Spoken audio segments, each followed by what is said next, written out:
മറ്റു പുരാണങ്ങളിൽ പറഞ്ഞ ഒരു കുറച്ച് കഥാഭാഗവും കൂടി നമുക്കിവിടെ ചേർത്ത് കേൾക്കാം. ഭാഗവതത്തിലുള്ളതല്ല, മറ്റു പുരാണ ഗ്രന്ഥങ്ങളിൽ നിന്നെടുത്ത കഥാഭാഗം. ആ ഭാഗവും കൂടി ഒന്ന് കേട്ട് മനസ്സിലാക്കിയാലാണ് ഇത് പൂർണ്ണതയിലേക്ക് എത്തുക. ഇവിടെ ഈ കാര്യങ്ങളെല്ലാം നടന്നുകൊണ്ടിരിക്കുമ്പോൾ വ്യാസഭഗവാന്റെ ക്യാമറ മറ്റൊരു സ്ഥലത്തേക്ക് ഫോക്കസ് ചെയ്യുകയാണ്. അവിടെ വിഷമിറക്കാൻ വേണ്ടി, പരീക്ഷിത്ത് മഹാരാജാവിൻ്റെ വിഷമിറക്കാൻ വേണ്ടി മഹാവിഷഹാരിയായ കാശ്യപ മഹർഷി വരുന്നുണ്ട് എന്നറിഞ്ഞ് പ്രച്ഛന്ന വേഷത്തിൽ, ബ്രാഹ്മണ വേഷത്തിൽ തക്ഷകൻ വഴിയരികിൽ കാത്തു നിൽക്കുകയാണ്. ബ്രാഹ്മണ വേഷത്തിൽ തക്ഷകൻ കാത്തു നിൽക്കുമ്പോൾ കശ്യപൻ അങ്ങനെ പതുക്കെ നടന്നു വരികയാണ് ദൂരത്ത് നിന്നും. അടുത്തെത്തിയപ്പോൾ ബ്രാഹ്മണൻ ചോദിച്ചു, എങ്ങോട്ടാ ഈ പോക്ക്? കശ്യപൻ പറഞ്ഞു, അറിഞ്ഞില്ലേ, പരീക്ഷിത്ത് മഹാരാജാവിനെ ഇന്ന് തക്ഷകൻ കൊത്തു, ഞാൻ വിഷറക്കാൻ പോണതാ. തക്ഷകനത് അത്ര അങ്ങോട്ട് ഇഷ്ടപ്പെട്ടില്ല. തക്ഷകൻ്റെ വിഷത്തെ ഇറക്കും എന്നാണ് പറഞ്ഞത്. അപ്പോൾ തക്ഷകൻ ചോദിച്ചു, തക്ഷകൻ്റെ വിഷത്തെ ഇറക്കൂ? തക്ഷകൻ്റെ മാത്രമൊന്നുമല്ല, 1000 തന്നെയുള്ള അനന്തൻ്റെ വിഷത്തെ പോലും ഞാൻ ഇറക്കും. മഹാവിഷഹാരിയ കാശ്യപ സംഹിത എന്നൊരു ഗ്രന്ഥം തന്നെ ഇദ്ദേഹം എഴുതിയിട്ടുണ്ട്. അഷ്ടനാഗങ്ങൾ ദംശിച്ചാൽ, അഷ്ടനാഗങ്ങളുടെ ഗണത്തിൽപ്പെട്ടവ ദംശിച്ചാലുള്ള ലക്ഷണങ്ങൾ, അതിൻ്റെ മരുന്നുകൾ, അതിൻ്റെ മന്ത്രപ്രയോഗങ്ങളൊക്കെ എഴുതിയ കാശ്യപ സംഹിതയുടെ കർത്താവാണ് ഈ കാശ്യപ മഹർഷി. അദ്ദേഹം പറഞ്ഞു, തക്ഷകൻ നിസാരൻ, അനന്തൻ്റെ വാസുകിയുടെ ഒക്കെ വിഷം ഞാൻ ഇറക്കും. അതങ്ങോട്ട് കേട്ട് കഴിഞ്ഞപ്പോൾ തക്ഷകൻ അങ്ങോട്ട് സഹിക്കാൻ പറ്റിയില്ല. നമ്മളെപ്പോലെ പനി നിറങ്ങ് കാണിച്ചു. എന്നാ ഒന്ന് കാണിച്ചത്. അപ്പോൾ തക്ഷകൻ അങ്ങോട്ട് തൻ്റെ സ്വരൂപം അങ്ങോട്ട് പൂണ്ട് തൊട്ടടുത്ത് നിന്ന ഒരു പുളിമരത്തിൽ ഒരു കുത്തങ്ങോട്ട് കുത്തി. വ്യാസഭഗവാന്റെ രചനാ വൈഭവമാണ് അവിടെ പ്രകടീകൃതമാകുന്നത്. ആ പുളിമരത്തിൻ്റെ സമയത്ത്, ആ പുളിമരത്തിൽ ആ സമയത്ത് ഒരാൾ പുളി പറിക്കാൻ കയറിയിട്ടുണ്ടായിരുന്നു. അയാൾ എന്തിനാ ആ സമയത്ത് കയറിയത് എന്ന് വ്യാസനെ നിങ്ങളെങ്ങാനും നേരിട്ട് കാണുമ്പം ചോദിച്ചേക്കണം, എനിക്കറിയില്ല. കയറിയിട്ടുണ്ടായിരുന്നു. തക്ഷകൻ്റെ ദംശനമേറ്റ് പുളിമരം മാത്രമല്ല, അതിലുണ്ടായിരുന്ന ആൾ വരെ അങ്ങ് ദഹിച്ചു പോയി. കാശ്യപൻ വളരെ നിസാരമായിട്ട് ആ മരത്തെ ഒന്ന് നോക്കി, തൻ്റെ കമണ്ടലുവിൽ നിന്ന് കയ്യിൽ കുറച്ച് വെള്ളം വീഴ്ത്തി എന്തൊക്കെയോ ജപിച്ചൊന്ന് തെളിച്ചു. അതാ പഴയ പോലെ ആ മരത്തിൻ്റെ മുകളിലിരുന്ന ആളാണ് പിന്നീട് ജനമേജയനോട് ഈ പരീക്ഷത്തിനെ ഇങ്ങനെയൊക്കെ സംഭവങ്ങളുണ്ടായി, തക്ഷകൻ ദംശിച്ചു എന്ന കഥ പറയുന്നതും സർപ്പസത്രമൊക്കെ പിന്നീട് നടത്തുന്നതും. എത്ര മനോഹരമായിട്ടാണ് ഈ കഥകളെ കൂട്ടി വ്യാസഭഗവാൻ കൊണ്ടുപോകുന്നതെന്നൊന്ന് നോക്കുക. ഈ പുളിമരം പൂർവ്വസ്ഥിതിയായപ്പോൾ തക്ഷകന് മനസ്സിലായി ഇയാൾ വിഷർക്കും. അപ്പം അടുത്ത ചോദ്യം, അല്ല തക്ഷകൻ്റെ വിഷം ഇറക്കിയാൽ അങ്ങേക്ക് എന്ത് കിട്ടും? നല്ല ചെല്ലുവാനും കിട്ടും. ദീപസ്തംഭം മഹാശ്ചര്യം, നമുക്കും കിട്ടണം പണം. അതാണ് എല്ലാവരുടെയും ഉദ്ദേശം. കാശ്യപൻ പറഞ്ഞു, മഹാരാജാവാണേ, കേമനാണേ, ഇറക്കിയ ഗംഭീരങ്ങളായിട്ടുള്ള പാരിതോഷികങ്ങൾ കിട്ടും. എന്തിനാ വെറുതെ കളയണത്? കഴിവുണ്ട്, എന്നാൽ പിന്നെ ചെന്ന് ഇറക്കി അതൊക്കെ വാങ്ങിച്ചങ്ങ് പൊക്കൂടെ. അപ്പം തക്ഷകൻ ചോദിച്ചു, അതിൻ്റെ ഒരു 4 ഇരട്ടി ഞാൻ തന്നാലോ? അവിടം വരെ പോകുന്ന സമയം എനിക്ക് ലാഭം. ഇത്രയേ ഉള്ളൂ, വേറെ വിഷയങ്ങളൊന്നുമില്ല ഇതിൽ. അവിടം വരെ പോകുന്ന സമയം എനിക്ക് ലാഭം. കാശ്യപ മഹർഷി പറഞ്ഞതാണ്. കാശ്യപനെ സന്തോഷിപ്പിക്കത്തക്ക വിധത്തിൽ ദക്ഷിണകളും പാരിതോഷികങ്ങളും കൊടുത്ത് സന്തോഷിപ്പിച്ച് പരീക്ഷിത്ത് മഹാരാജാവിനെ ദംശിക്കുമ്പോൾ വിഷമിറക്കാൻ വന്ന കാശ്യപനെ പറഞ്ഞു വിടുകയാണ്. വിധിയുടെ ഒരു അപാരത നോക്കുക. അത്ഭുതങ്ങൾ നിറഞ്ഞ ഈ കഥകളിൽ അതെങ്കിലും ഈ വ്യാസഭഗവാൻ അനുവദിക്കാമായിരുന്നു. കശ്യപനെ ഒന്ന് വിട്ട് ഈ വിഷമിറക്കാമായിരുന്നു. അതും ചെയ്തില്ല. എന്നിട്ട് ഈ തക്ഷകൻ എന്ത് ചെയ്തു? തക്ഷകൻ ഒരു പുഴുവിൻ്റെ വേഷം സ്വീകരിച്ച് ഒരു പഴത്തിനകത്ത് കയറിയിരുന്നു.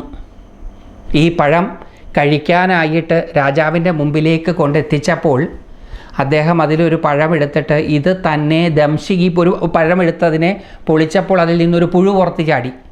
ആ പുഴുവിനെ എടുത്ത് തൻ്റെ കയ്യിൽ വെച്ച്, ഈ പുഴു ഒരു തക്ഷകനായി എന്നെ ദംശിക്കുന്നെങ്കിൽ ദംശിച്ചോകൊള്ളട്ടെ എന്ന് പറയുകയും തക്ഷകൻ സ്വരൂപം പ്രാപിച്ച് കൊത്തി ഇദ്ദേഹത്തെ വിഷജ്വാലയിൽ എരിച്ചു കളയുകയും ചെയ്തു. ഇവിടെ അദ്ദേഹം എരിഞ്ഞോ എരിഞ്ഞില്ലയോ ആ കഥാഭാഗം നമുക്ക് ഭാഗവതത്തിൽ പറഞ്ഞത് വിസ്തരിച്ച് വായിക്കാം. അതല്ല ഇവിടെ പ്രസക്തം. എന്തൊന്നിനെയാണോ ഭയപ്പെട്ടത് അതിനെ സധീരമായിട്ട് നേരിടാൻ സഹായിച്ചു ഭാഗവതം. ഇത് പറയുമ്പോൾ ഒക്കെ എൻ്റെ മനസ്സിലേക്ക് ഓടിയെത്തുന്ന ഒരു സന്ദർഭമുണ്ട്. ഒരിക്കലൊരു ഭാഗവത സത്രത്തിൽ ഈ കഥാഭാഗം വിശദീകരിച്ച് താഴോട്ടിറങ്ങുകയായിരുന്നു ഞാൻ. ഇങ്ങനെ പഴമെടുത്തു, പഴം തൊലിച്ച് പൊളിച്ചപ്പോൾ അതിൽ നിന്ന് പുഴു വന്നു എന്നുള്ള കഥയൊക്കെ പറഞ്ഞ് ഇത് ഗംഭീരമായിട്ട് കാഴ്ചപ്പാടിനെ മാറ്റാനാണ് ഭാഗവതം വായിക്കുന്നത് എന്നൊക്കെ ഉള്ളത് ഗംഭീരമായിട്ട് അങ്ങനെ പ്രഭാഷണം ചെയ്യുമ്പം ഈ പ്രഭാഷണത്തിൽ ശ്രോതാക്കളിൽ ഒരാളാണ് ഞാൻ. അത് രസിച്ച് അങ്ങനെ താഴോട്ടിറങ്ങുമ്പോൾ ഒരാൾ ദൂരേന്ന് ശരം വിട്ടതുപോലെ എൻ്റെ അടുത്തേക്ക് വരിക. ഞാൻ വിചാരിച്ചു എൻ്റെ ആശയങ്ങളൊക്കെ കേട്ട് ആനന്ദ പുളകിതനായിട്ട് അദ്ദേഹം വരുന്നതാണ് എന്ന് വിചാരിച്ച് അദ്ദേഹം അടുത്തെത്താൻ വേണ്ടി അവിടെ കാത്തു നിന്നു. അദ്ദേഹം അടുത്തെത്തിയ ഉടനെ എന്നോട് പറഞ്ഞതേ, പഴത്തിലല്ലായിരുന്നു ആ പുഴു, അതൊരു ഓറഞ്ചിലായിരുന്നു എന്നാണ്. കാറ്റുപോയ ബലൂൺ പോലെയായി എൻ്റെ അവസ്ഥ. എന്താ പറയേണ്ടത് എന്ന് നിശ്ചയമില്ലാണ്ടായി. ചോദിക്കേണ്ടിയിരുന്നത് ഓറഞ്ചും ഒരു പഴമല്ലേ എന്നാണ്. മറ്റൊരു ചോദ്യവും കൂടി എൻ്റെ മനസ്സിൽ വന്നു. ചോദിക്കാൻ പറ്റിയില്ല എന്ന് മാത്രം. ഞാൻ അവിടെ ഉണ്ടായിരുന്നില്ല, അങ്ങ് അവിടെ ഉണ്ടായിരുന്നോ ആവോ എന്ന്. അപ്പം അങ്ങനെയുള്ള രസകരമായിട്ടുള്ള പല അനുഭവങ്ങളും പ്രഭാഷണ വേദികളിൽ ഉണ്ടാകാറുണ്ട്. സാന്ദർഭികമായി പറഞ്ഞു എന്ന് മാത്രം. പഴമാണോ കൊടുത്തത്, ഓറഞ്ചാണോ കൊടുത്തത് എന്നുള്ളതല്ല വിഷയം. ഇവിടുത്തെ വിഷയം എന്തൊന്നിൽ നിന്നാണോ ഭയപ്പെട്ട് മനുഷ്യൻ ഓടിക്കൊണ്ടിരിക്കുന്നത് അതിനെ സധീരമായി നേരിടാൻ പഠിപ്പിക്കുന്ന മഹാശാസ്ത്രമാണ് ഭാഗവതം. കാഴ്ചപ്പാട് മാറ്റാൻ പര്യാപ്തമാണ് ഇതിൻ്റെ കഥാശ്രവണം. ഇനി നമുക്ക് ഭാഗവതത്തിൽ ബാക്കി ഭാഗം പറയുന്നത് നമുക്കൊന്ന് കേൾക്കാം. സർവസംഘ പരിത്യാഗികളായ വിശിഷ്ടരുമൊത്ത് അവിടെ നിന്ന് ശ്രീശുക ബ്രഹ്മർഷി പോയി. രാജർഷിയായ പരീക്ഷിത്തും ബുദ്ധി കൊണ്ട് മനസ്സിനെ പ്രത്യഗഭിന്നമായ പരമാത്മാവിൽ ഏകാഗ്രമാക്കി പ്രാണാദികളുടെ ചലനം പോലുമില്ലാതെ വൃക്ഷം പോലെ നിശ്ചലനായി പരമാത്മാവിനെ തന്നെ ധ്യാനിച്ചു. മറ്റെല്ലാം ബുദ്ധി കൊണ്ട് മനസ്സിനെ നിയന്ത്രിച്ച് പരമാത്മാവിൽ ഏകാഗ്രമാക്കി ഒരു ചലനം പോലുമില്ലാതെ നിശ്ചലമായി ഒരു വൃക്ഷം പോലെ പരമാത്മാവിനെ ധ്യാനിച്ചു. ഗംഗാതീരത്ത് കിഴക്കോട്ട് തലയാക്കി വിരിച്ച ദർഭപ്പുല്ലുകളിൽ വടക്കോട്ട് നോക്കിയിരിക്കുന്നത് അറിവിന് വേണ്ടിയിട്ടാണ്, പരമമായ അറിവിന് വേണ്ടിയിട്ടാണ് വടക്കോട്ട് നോക്കി സാധന ചെയ്യാറ് പതിവ്. നോക്കിക്കൊണ്ടിരുന്ന് ബ്രഹ്മഭൂതനും മഹായോഗിയും നിസ്സംഗനും സംശയരഹിതനുമായി തീർന്ന പരീക്ഷിത്ത് ധ്യാനമഗ്നനായി നിലകൊണ്ടു. വിപ്രന്മാരെ, ക്രുദ്ധനായ മുനികുമാരനാൽ പ്രേരിതനായ തക്ഷകൻ, സ്വന്തം ഇഷ്ടപ്രകാരമല്ല, നമ്മളതൊക്കെ നേരത്തെ കേട്ടു, ഈ പ്രപഞ്ചത്തിലുള്ള എല്ലാം ഇൻ്റർഡിപ്പെൻഡൻ്റ് ആണ്. ക്രുദ്ധനായ മുനികുമാരനാൽ പ്രേരിതനായ തക്ഷകൻ പരീക്ഷിത്തിനെ കൊല്ലാനാഗ്രഹിച്ചു പോവുമ്പോൾ വഴിക്ക് വെച്ച് കശ്യപ പ്രജാപതിയെ കണ്ടു. വിഷചികിത്സാവിദഗ്ധനായ കശ്യപ പ്രജാപതിയെ ധാരാളം ദ്രവ്യങ്ങൾ കൊടുത്ത് മടക്കി അയച്ചു. ഇവിടെ ചുരുക്കിയ പറഞ്ഞത്, നമ്മൾ കുറച്ച് വിസ്തരിച്ചാണത് കേട്ടത്. വിഷചികിത്സാവിദഗ്ധനായ കശ്യപ പ്രജാപതിയെ ധാരാളം ദ്രവ്യങ്ങൾ കൊടുത്ത് മടക്കി അയച്ച് ഏതു രൂപവും എടുക്കാൻ കഴിവുള്ള തക്ഷകൻ ഇവിടെ ഒരു ബ്രാഹ്മണ രൂപത്തിലാണ് ചെല്ലുന്നത്. വ്യത്യസ്ത പുരാണങ്ങളിൽ കഥകൾ കുറച്ചൊക്കെ മാറ്റി പറയാറ് പതിവുണ്ട്. ബ്രാഹ്മണ രൂപമെടുത്ത് മറ്റുള്ളവർക്ക് സംശയിക്കാൻ ഇട കൊടുക്കാതെ രാജാവിനെ സമീപിച്ച് കടിച്ചു. ബ്രഹ്മസ്വരൂപം പ്രാപിച്ച് മുക്തനായ ആ രാജഋഷിയുടെ ശരീരം, അദ്ദേഹം മരിച്ചു എന്നല്ല പറയണത് ഭാഗവതം, ബ്രഹ്മസ്വരൂപം പ്രാപിച്ച് മുക്തനായ ആ മഹർഷിയുടെ ശരീരം തക്ഷകൻ വന്ന് കടിക്കുന്നതിന് മുമ്പ് തന്നെ അദ്ദേഹം പരമാത്മാവിനെ ധ്യാനിച്ച് പ്രാണങ്ങളുടെ ചലനങ്ങളെയെല്ലാം നിശ്ചലമാക്കി ഒരു വൃക്ഷം പോലെ നിലകൊണ്ടിരുന്നു. അദ്ദേഹം ബ്രഹ്മഭൂതനും മഹായോഗിയും നിസ്സംഗനും സംശയരഹിതനുമായി തീർന്ന പരീക്ഷിത്ത് ധ്യാനമഗ്നനായി നിലകൊണ്ടു. അദ്ദേഹം ബ്രഹ്മഭൂതനായി തീർന്നു. അങ്ങനെ ബ്രഹ്മസ്വരൂപം പ്രാപിച്ച് മുക്തനായ ആ രാജഋഷിയുടെ ശരീരം തക്ഷകൻ്റെ വിഷജ്വാലയാൽ എല്ലാവരും നോക്കി നിൽക്കെ പെട്ടെന്ന് ഭസ്മമായി തീർന്നു. ശരീരം മാത്രമേ തക്ഷകനെ ദംശിക്കാൻ സാധിച്ചുള്ളൂ. ഭൂമിയിലും ആകാശത്തിലും സർവ്വദിക്കുകളിലും ഹാ കഷ്ടം എന്ന വലിയ ശബ്ദമുണ്ടായി. ദേവന്മാരും അസുരന്മാരും മനുഷ്യരുമെല്ലാം ആശ്ചര്യസ്തബ്ധരാവുകയും ചെയ്തു. ഇത് ഉണ്ടായപ്പോൾ എല്ലാവരും ആ ഭൂമിയിലും ആകാശത്തിലും സർവ്വദിക്കുകളിലും കഷ്ടം എന്ന്, വലിയ കഷ്ടമാണത്. ധ്യാനമഗ്നായിരിക്കുന്ന ഒരാളെ ചെന്ന് കടിക്കുക എന്ന് പറഞ്ഞാൽ, കൊത്തുക എന്ന് പറഞ്ഞാൽ കഷ്ടം തന്നെയാണ്. മനുഷ്യരും എല്ലാവരും സ്റ്റക്കായിപ്പോയി.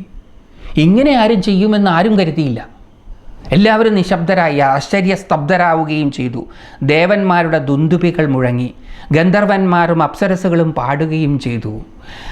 ദേവന്മാർ കൊള്ളാം കൊള്ളാം എന്ന് പറഞ്ഞ് ധാരാളം പൂക്കൾ ചൊരിഞ്ഞു. ഈ മരണം ദേവന്മാരെ സംബന്ധിച്ചിടത്തോളം, ഗന്ധർവന്മാരെ സംബന്ധിച്ചിടത്തോളം, അപ്സരസുകളെ സംബന്ധിച്ചിടത്തോളം ഒരു ഉത്സവാഘോഷമായിരുന്നു.